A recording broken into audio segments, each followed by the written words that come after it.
안녕하세요. 사연 채널 구독자 여러분들. 저는 32살의 91년생 여자예요. 저는 결혼을 하기 위해 준비를 하고 있던 나름의 예비 신부입니다. 남의 일인 줄만 알았던 결혼을 막상 해보려고 시도를 했고, 남자친구랑 결혼 약속을 하고 준비하는 과정에서 이 사연 채널도 알게 되었었죠. 그래서 구독도 했고요. 한창 바쁠 때가 맞는데 이렇게 컴퓨터 앞에 앉아 사연을 적어 보내봅니다. 이 채널 안에는 저보다 더 오래된 인생 선배님들이 계실 테니 마음 한번 기대보자는 마음으로 이렇게 사연을 들고 와봤어요. 참 황당한 사연들을 많이 들어보셨을 텐데 제 사연도 그에 버금가는 황당하고 치사한 사연이니까 시집 앞둔 여동생을 위로해주는 마음으로 끝까지 들어주시길 바랍니다. 얼마 전까지만 해도 저는 혼자 사는 인생이 평생 갈 거라고 자부를 하며 살았어요. 시국도 어려운데 집값은 도무지 따라잡을 수가 없고 그렇다고 내 부모님께 손을 벌리기도 죄송스러우니 차라리 혼자서 지금 살고 있는 전세에 만족을 하며 재산을 잃지만 말자는 주의였던 것 같습니다. 한마디로 비혼을 추구하는 입장이었죠. 반면 4년 전부터 교제를 해왔던 남친은 저와 조금은 다른 입장이었습니다. 처음 사귀던 2년 동안에는 결혼이라는 단어에 대해서 단 한 번도 언급을 하지 않던 사람이었거든요. 물론 제가 비혼을 추구한다는 말을 간혹 꺼냈어서 제 눈치를 보느라 그랬을 수도 있고요. 하지만 2년 전부터는 가끔씩 아니 이쯤만 하면 결혼을 하고 싶다는 뉘앙스의 말을 꺼내더라고요. 지나가다 아이들만 봐도 예뻐 죽겠다며 눈을 못 떼고 집에다 바래다 주는데도 헤어지는 게 싫다면서 저한테서 눈을 못 떼는 겁니다. 차라리 결혼을 하면 예뻐라 하는 아이들도 매일 볼 수 있고 저랑 헤어지지 않아도 되지 않냐고 하면서요. 어찌나 낯뜨겁고 간질간질 거리던지요. 이런 게 연애를 하는 기분인가 싶고 이 남자가 날 많이 좋아라 하는 것보다 싶으면서도 한편으로는 부담스럽고 오만 생각이 들며 혼자 복잡했었습니다. 그런데도 정신을 차려보니 제가 결혼 준비를 하게 되더라고요. 나 좋다고 하는 남자라면 결혼해서라도 그 마음의 변화는 없겠거니 했거든요. 프로포즈를 간소히 받았고 그때부터 본격적으로 저와 남친의 결혼 준비가 시작되었습니다. 각자 직장을 다니고 각자 일이 충분히 바쁜 걸 잘 아니까 서로 평일을 터치하진 않았어요. 다만 시간적인 여유를 가지고 주말이 되면 불이 나게라도 결혼 준비를 하려 했죠. 같이 카페에 가서 인터넷도 검색해보고 샵도 하나씩 다녀보기 시작하면서 말이에요. 이왕 결혼이 이르지 못한 김에 서두를 건 없다 싶었답니다. 그렇게 두 사람의 뜻에 맞게 준비를 잘 하고 있었는데 참나 참 별거로도 트집을 잡고 싸움을 일으키는 게 시댁이더라고요. 저에게만큼은 쓰일 일이 없을 줄 알았던 그 시무라는 존재가 결혼을 코앞에 두면서는 점점 더 크게 다가오기 시작했답니다. 왜냐면 애비 시어머니가 며느리 군기를 잡겠다고 결혼 전부터 나대기 시작하셨거든요. 그것도 치사하게 먹는 거 가지고서 말이에요. 애비 시부모님은 한 달 전쯤에 처음 뵙게 되었답니다. 그 전에 더 일찍 만날 수도 있었는데 남친이 자꾸만 만남을 피하려고 하더라고요. 그런 느낌을 계속해서 받았어요. 결혼을 하게 되었으니 적어도 인사는 먼저 드리고 최소한 허락이라도 받아야 하는 게 아니냐고 물어보면 남친은 늘 상관없다고 말을 했죠. 부모님은 자신의 의사를 100% 존중을 해주시는 분들이고 이미 제 사진도 몇 번 보여줘서 제 얼굴도 알고 있다고 말이에요. 그래서 부모님을 만나는 건 충분히 나중에 해도 되는 일이라고 말입니다. 처음엔 그냥 그런 거보다 했어요. 내 얼굴도 알고 있다고 하고 남친의 의사를 존중해주는 분들이라고 하니 적어도 젊은 자식의 앞길에 죄를 뿌리지는 않는 신세대스러운 분들이겠지 싶었답니다. 저희 부모님이 약간 그런 쪽이었거든요. 저 하는 일을 말리지 않고 무조건 존중해주고 응원해주는 분들 맞이죠. 서로의 부모님이 비슷한 면이 많구나 싶어서 저로서는 오히려 더욱 호감이 갔었답니다. 그래서 남친이 하는 말대로 서두르지 않았어요. 나를 보고 싶어 한다면 예비 시부모님이 먼저 연락을 취해주시거나 필요할 때 남친이 약속을 잡아주겠거니 하면서 기다렸어요. 그러는 사이에 실제로 제가 회사 일이 바빠서 정신없이 일에만 몰두를 해야 했던 시기도 분명 있었고 그와 동시에 결혼 준비를 주말마다 해내보려고 하니 시간 자체가 너무 빠듯해서 예비 시부모님에 대한 생각은 까마득히 잊고 있었답니다. 그러는 중 남친이 한 달 전에야 예비 시부모님을 뵙자 말을 꺼내더라고요. 부모님이 저를 보고 싶어 하신다는 말이에요. 올 것이 맞다 싶었습니다. 그리고 한편으로는 너무 감사했어요. 나에게 관심이 없어서 보잔말을 안 하시는 건가 싶었는데 이제라도 보고 싶다 말씀을 해주셨다고 생각을 하니 긴장도 되었지만 설렘도 컸던 거죠. 열심히 잘 보일 준비를 했고 남친의 말에 따라 시어머니가 좋아하신다는 예쁜 꽃도 사갔고 시아버지랑 함께 나눠 드시라고 건강 홍삼 세트도 하나 사갔습니다. 이것도 제가 결혼을 먼저 한 회사 선배들한테 물어보고 또 물어봐서 정했던 선물이었어요. 제 나름 열심히 준비를 해간 선물 말이에요. 하지만 시작부터 그 선물 하나 때문에 저의 첫인상은 완전 개판이 되었답니다. 어머님이 꽃을 거들떠도 안 보시더라고요. 꽃을 들고 가는 그 순간부터 꽃에 한 5초 정도 진심을 다해 시선을 고정시키더니 제 손에 든 홍삼부터 집어서는 곧장 부엌으로 들어가시는 겁니다. 뒤따라 꽃을 들고 쫓아가면서 어디다가 놔둬야 하는 건지 슬쩍 물었는데 어머님은 에휴 쓸모있는 것도 많은데 왜 하필 꽃을 라고 대답을 하셨답니다. 정확히 이렇게요. 그 바람에 저는 눈치를 챘죠. 어머님이 꽃 말고 좀 더 돈이 되거나 먹을 수 있는 그런 것들을 바라시는 거구나 라고요. 하지만 어쩌겠어요. 이미 사온 꽃인걸요. 처음 보는 애비 며느리한테 그런 식으로밖에 말을 못하는 어머님이 살짝 밉기도 했지만 봐줬습니다. 처음이니까요. 둘 다 시어머니 대 며느리로 만나는 만남 자체가 처음이라 긴장을 했을 테니 그런 걸 대다 믿었습니다. 그리고는 꿋꿋이 버텼죠. 하지만 그날 저랑 어머님은 제대로 된 대화 자체가 되질 않았어요. 이미 어머님은 제가 마음에 안 드신다는 듯 눈도 잘 마주치지 않으셨고 급기야 제가 시아버님 도움으로 꽃병에 꽃을 꽂았는데 옆에서 절 잠깐 세워놓고 말씀하시더라고요. 너는 나이도 먹고 결혼하는 애가 시부모님 선물 사올 때 이거밖에 못 사오니? 나 같으면 홍삼 한 박스를 더 사온다거나 가방이라든지 말이야. 라고요. 그러면서 제 남친이 듣질 않게 바라시는지 목소리를 낮춰가면서 귓속 말하듯 말하시는데 기분이 쎄하더라고요. 선물을 받았으면 그냥 고맙다고 하면 될 것을 왜 이리 불만이 많으신가 싶어 말이죠. 남친 말로는 참 열려있고 개방적인 어머님이신 줄 알았는데 이제 보니 두 얼굴을 쓴 이중인격의 시모이구나 싶어 멍했습니다. 참고로 저는 저희 엄마가 어릴 적부터 할머니 그리고 고모들한테 시집살이를 당하시는 걸 진짜 많이 보고 자랐거든요.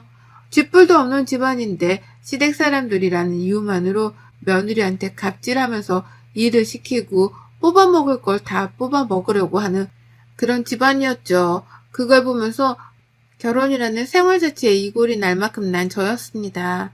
내가 엄마랑 똑같이 당하고만 살 사람이 아니다라고 생각했던 적도 수없이 많았네요. 그런데 그런 저인데 제 앞에 우리 할머니스러운 예비 시모가 나타난 겁니다. 예상치도 못한 예비 시모의 성질머리를 눈앞에서 직접 당해내고 목격하며 그제서야 하나둘 이해가 갔죠. 왜 남친이 자기 부모를 만나는 일을 계속해서 미뤄왔었는지에 대해서요.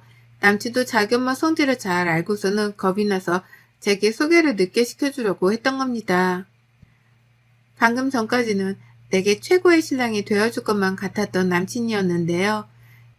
예비 시모를 겪고 나서 본 남친은 그 누구보다 최악의 남편감으로 전락해버렸어요. 하지만 여기서 끝이 아니었답니다. 다 같이 밥을 먹는데 찜닭이 나왔어요. 예비 시모 집에 가 먹는 손님상인데도 익숙하더라고요. 왜냐면 제가 만든 거나 다름이 없었거든요. 요리를 하는 내내 어머님이 손님 대접을 해주기는 개뿔 자꾸만 도우미 취급을 하며 부엌으로 불러내시는 바람에 제가 거의 만들었다고 해도 과언이 아니었습니다. 그렇게 찜닭을 만들어 왔고 다리 달린 상을 차려내서는 부엌에서 모여 앉아 먹는데요. 옆에서 남친이 말도 못할 정도로 당면을 튀겨가며 먹더라고요. 처음이었어요. 밖에서 같이 외식을 하더라도 절대로 매너 없이 먹는 사람이 아니었는데 자기 집이라서 그런지 고삐 풀린 망아지 마냥 당면을 후루루 짭짭거리면서 사방팔방으로 양념을 튀긴 채로 먹었답니다. 처음에 너무 놀란 나머지 충격이라며 그 모습을 못 본 척 했어요. 그러다가 급기야 제가 상견례하는 마음으로 새로 사입고 간 제 정장 옷에 양념을 튀긴 거 보면서는 기겁을 하며 남친 이름을 불렀죠. 먹기 힘든 것 같아 보인다며 제가 직접 과일을 가져와다가 잘라주기도 했습니다. 먹기 편하라고 접시에 담아주기까지 하면서요. 그런데 이걸 보고 시어머니가 노발대발을 하시더라고요. 네가 뭔데 내 자식 단면을 잘라? 누가 면을 잘라? 나이를 그렇게 먹어놓고도 그런 거 함부로 자르면 복 나가는 것도 몰라? 라고요. 그제서야 저는 처음 알았습니다. 먹는 당면을 자르면 복이 나간다는 이 어처구니 없는 미신을 말이죠. 이 어처구니 없는 미신을 철석같이 믿으며 오두방정을 떠는 어머님을 눈앞에서 지켜보는데 속에서 한숨이 절로 새어나왔어요. 이 결혼은 아예 안 되겠다는 마음이 아주 굳건하게 들어서기 시작했고 벌써부터 예약한 몇 업체들을 취소할 생각에 머리가 어지러지 거렸습니다. 그런데도 그런 제 마음을 아는지 모르는지 앞에서 어머님은 아유 이런 것도 모르고 여태 어떻게 살았나 몰라. 그러면 평생 면이라면 다 이렇게 끓여 먹을 거 아니야. 그럼 그때마다 복이란 복은 죄다 도망 나갔을 거 아니야. 라고 하며 끊임없는 잔소리를 퍼부으셨어요. 아예 잘 배우질 못한 무개념의 애비 며느리 취급까지 하시는데 저는 속으로 애국과 사절을 완성할 만큼 정신을 가다듬기 위해 몸부림을 쳤답니다. 밥을 다 먹고 난 후에도 정신머리가 돌아오질 않았어요. 남친은 그제서야 제 눈치가 하나둘 보이는지 괜찮냐는 말도 여러 번을 물어봤는데요. 그러면 또 어머님은 여기가 사자울이야? 다 큰 애한테 뭘 자꾸 괜찮냐고 물어. 라고 하시면서 성질을 부리시더라고요. 난감해지는 건 사이에 껴있던 저였죠. 그렇게 불편하고 가시방석과도 다름이 없는 집안에서 저는 한마디 대꾸도 하지 못한 채 집을 나왔습니다. 마지막에 가겠다며 인사를 하고 나오는데 어머님이 그러시더라고요. 그래 결혼식 내 보자. 라고요. 보통이면 상견례를 하는 자리에서 저희 부모님이랑 다 같이 보자는 말을 하잖아요. 그런데 어머님은 그 말을 잘라먹고 결혼식 전날까지는 저를 안 보고 싶다는 듯이 투명하게 그러셨답니다. 결혼식 날에서야 보자고요. 그 말을 같이 들은 남친도 그렇고 저도 그렇고 동시에 당황하며 눈이 마주쳤는데 전 남친하고 더는 눈을 오래도록 마주쳐 있지 못했답니다. 이미 만정이 다 떨어져 나간 후였거든요. 내가 이런 집안의 아들이랑 결혼한다고 생각하니 벌써 10년, 20년 후에 제 인생이 선명하게 그려지는 듯 했어요. 시어머니의 시집살이로 같이 싸우던지 삐지던지 아님 절연을 하든지 셋 중 하나일 것이 분명했습니다. 그리고 전 끝내 불편하게 해서 미안하다는 일말의 표정조차 지어주질 않는 어머님을 바로 한 달 후 저희 집에 초대했답니다. 네, 그날 그렇게 애비 시댁에 가서 모진 취급을 당하며 눈칫밥을 얻어먹고 왔는데 이번에는 제가 직접 남친의 부모님을 제 자취방으로 초대한 거예요. 남친은 좋아했어요. 그날 집에 간 후 자기한테 마음이 식을까 싶어 걱정했는데 부모님을 초대까지 해주니 결혼을 하는 건 따놓은 당상이다 싶었던 것 같았죠. 평일은 일하느라 바쁘니 시간을 비울 수 없었고 주말에 남친 부모님을 집으로 불렀습니다. 평일에 오겠다고 손님 주제에 시어머니가 고집을 부리시는 걸 겨우겨우 말리고 바꿔서 토요일에 약속을 잡았었네요. 다른 건 하나도 해놓지 않았어요. 소중한 주말인데 내 손모가지를 고생시켜 가면서 굳이 요리를 할 이유는 없었답니다. 그래서 최대한 간단하지만 제가 좋아하는 음식으로 준비를 했어요. 이름하여 비빔국수 말입니다. 야채를 넣고 싶은 걸 넣은 것도 아니었습니다. 그냥 냉장고에 아예 있는 걸 꺼내 넣었죠.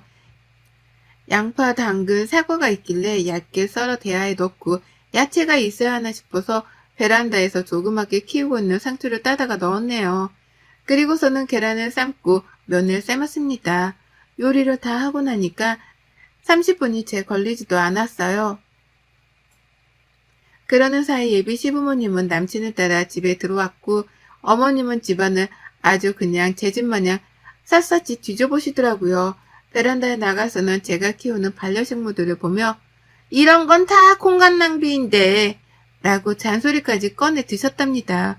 봐도 봐도 적응 안 되는 성격을 가진 분이셨어요. 그런 어머님을 나몰라라 하며 저는 끝내 비빔국수 하나를 내어놨고 밥을 먹자는 제 말에 달려온 어머님은 기겁을 하며 저 노려보셨죠. 왜 꼴랑 이거밖에 준비를 안 했냐는 표정이었답니다. 물론 저는 그런 눈초리를 받는 걸 알면서도 신경조차 쓰질 않았네요. 신경 써봤자 제 정신건강에만 좋을 게 없었으니까요. 다 같이 후루룩 국수를 먹는데 어머님은 말씀이 없었어요. 아무리 생각해봐도 애비 며느리가 자신한테 고기 한 조각 들어가 있지 않는 비빔국수만 만들어줬다는 사실을 받아들이기 힘들어하시는 듯 보였습니다. 하지만 옆에서 그 속도 모른 채 맛있다면서 후루룩 먹어대는 아버님과 아들 모습에 속도 터지셨던 것 같아요. 그래서인지 먹다가 한숨을 쉬고 또 먹다가 한숨을 쉬고 반복해가면서 기분이 나빠했던 티를 아주 파악판대를 하셨죠. 그리고 저는 그런 시어머니의 머리 꼭대기 위에 올라가 있었습니다. 한숨을 쉬건 말건 신경도 안 쓰고 제 멋대로 막 국수를 말아먹었어요. 남친이랑은 평소처럼 대화도 나누려 했고요. 그러자 어머님은 그제서야 말씀을 꺼내셨는데요. 제 집에 대해서 물으시더라고요. 기분 나쁘려고 던지는 말인 것 마냥 말에는 가시가 박혀 있었고요. 너는 그래서 이 집이 천사라고? 언제 돈 모아서 집 살래 니들? 평수가 이게 넉넉할런지는 모르겠는데 결혼하면 그냥 딴 데 가서 살지 말고 여기서 쭉 살아라. 네가 살림은 다 가지고 있으니까 우리 아들은 몸만 들어와도 되겠네. 결혼이 뭐 대단한 것도 아닌데 여기서 조용히 시작해. 라고 말씀을 하며 이미 저랑 남친이 결혼을 하는 걸로 결론을 내리셨습니다. 나는 내 집에 남친을 들여서 살 생각이 하나도 없는데 어머님은 전셋집 하나 있는 며느리 덕분에 돈이 굳었다고 생각을 하신 건지 무조건적으로 이 집에서 신혼집을 차리게 할 작정이신 듯 했습니다. 당신 아들은 아무것도 들고 오지 않아도 되겠다는 말을 참 당연하다는 듯 뱉어내시더라고요. 형용할 수 없을 만큼의 화가 저를 가득 채우고 있는데 그러는 그때 어머님의 웃음 광경 하나가 포착이 되었어요. 어머님이 비빔국수를 자신의 이로 끊어서 드시더라고요. 너무 볼썽사납도록 딱딱 말이죠. 불과 한 달 전 처음 마주해서 어렵고 불편했던 애비 며느리한테 면을 잘라 먹으려 한다고 잘 배우지 못했네 어쩌네 하며 그리 혼을 내시던 분이었는데요. 정작 자신도 먹기 불편하다는 이유로 그 면을 직접 잘라서는 먹는 겁니다. 복랑하게 말이죠. 그러니 제가 그 찰나의 순간을 놓치지 않으려 했죠. 이건 신이 주신 기회다 싶었으니까요. 그 꼴을 보자마자 뒤도 안 돌아보고 부엌으로 냅다 들어가 버렸습니다. 그리고는 한켠에 놓여져 있는 생면을 제 주먹 안에 양껏 쥐고서 나왔어요. 어머님은 국수를 먹다 말고 쟤가 왜 저래? 라는 말까지 하시면서 저를 뒤돌아 쫓아보셨고 그 주변을 따라 남친이랑 아버님까지도 저를 쳐다보시더라고요. 저는 그 모든 사람들의 시선을 한 몸에 받으면서 주먹에 쥔 생면을 시어머니 국수 그릇에다가 집어 넣었습니다. 어머님은 어쩔 줄 몰라 하며 당황해했죠. 나 더는 안 먹을 거야. 이걸 왜 나한테 줘? 라고 하면서 비빔양면이 하나도 비벼지지 않는 흰 생면을 보며 맛대가리 없는 음식이라도 마주한 것 마냥 표정을 일그러뜨리셨어요. 그런 어머니께 저는 바로 잔소리를 퍼부어댔죠. 아니 복 나가는 일이라고 사람을 그렇게 망신을 줘가면서 혼을 낼 때가 엊그제인데 어머님 지금 뭐 하시는 거예요? 왜 그 면을 잘라 먹어요? 복 나가는 거 몰라요? 복 나가게 누가 면을 잘라 먹으래요? 왜 잘라 먹냐고요? 나보고는 잘라 먹지 말라면서요. 라고 말이에요. 이런 제 말에 어머님은 그제서야 제가 한 행동을 이해라도 하신 건지 입을 쫙 벌린 채로 천장을 올려다 봤습니다. 옆에서 남친은 그러네 잘라 먹었네 라면서 누구부터 말려야 하나 쌍방을 바라보며 두리번거렸고 저는 시어머니와의 눈싸움에서 지지 않으려고 일부러 더 씩씩대가며 화를 표현했어요. 어머님은 여전히 충격을 받으셨는지 전만큼이나 잔소리를 퍼붓지 못하셨습니다. 흰 생면을 보고 밥맛이라도 떨어지신 건지 젓가락까지 내려놓고서는 아유 나 안 먹어 라고 하며 새초롬하게 자리에서 일어섰는데요. 그런 어머님께 저는 두 번 생각하지도 않고 말씀드렸어요. 안 드실 거면 이제 집이나 가세요. 저랑 무슨 인연이 있으시다고 남의 집에 들어와서 밥도 안 먹을 건데 있으려고 하세요? 라고요. 그 말에 이번에 남친까지 나서서 제가 너무하다며 절 말리려 하더라고요. 어머님도 시어머니 될 사람한테 말을 그따위로 하려 한다며 화를 내기 시작하셨고요. 하지만 이내 제가 뱉어낸 말에 모든 남친의 식구들은 입을 다물어 버렸답니다. 왜냐고요? 제가 그랬거든요. 이 결혼은 이미 한 달 전에 처음 뵀을 때부터 깨졌다고요. 이런 시어머니를 둔 집안으로는 절대로 가족이 되어 들어갈 생각이 없으니 니들끼리 김칫국 마시지 말고 얼른 남의 집에서 나가 사라지라며 선전포고를 했답니다. 결혼 생각이 일도 없는 나를 앞에 두고 왜 니들끼리 예비 며느리 예비 시어머니 하면서 김칫국을 마시는 거냐고요. 이 집이 전세인 것도 맞고 집이 좀 좁은 것도 맞지만 그래서 나 혼자 평생 살 거고 나 말고 다른 놈은 공짜로 집안에 들일 생각이 없으니 전세라도 가지고 있는 며느리는 딴 데서 찾아보라며 시어머니께는 재차 경고의 쐐기를 날렸답니다. 나한테 빌부터 아들놈을 결혼시킬 생각은 꿈에도 꾸지 말라는 뜻에서요. 그러니 어쩌나요? 어머님은 그 상황 자체가 너무 민망스럽고 자존심도 상하신 듯 보였어요. 혼자 막 알 수 없는 방언을 날리면서 아버님께 빨리 나가자고 호들갑을 떠시더니만 핸드백까지 놓고서는 바로 집을 나가버리셨답니다. 제 앞에서 망신당한 게 쪽팔려 정신없이 도망을 치셨던 거죠. 가장 뒤늦게까지 제 집에 남아있던 남친은 저한테까지 재차 묻더라고요. 정말 결혼을 안 하려고 하는 거냐고, 정말 이게 진심이냐고 말이죠. 왜 갑자기 밥을 먹다 이렇게 싸움이 커진 거냐고, 저번에 집에서 엄마한테 혼이 나서 그런 거냐고 말이에요.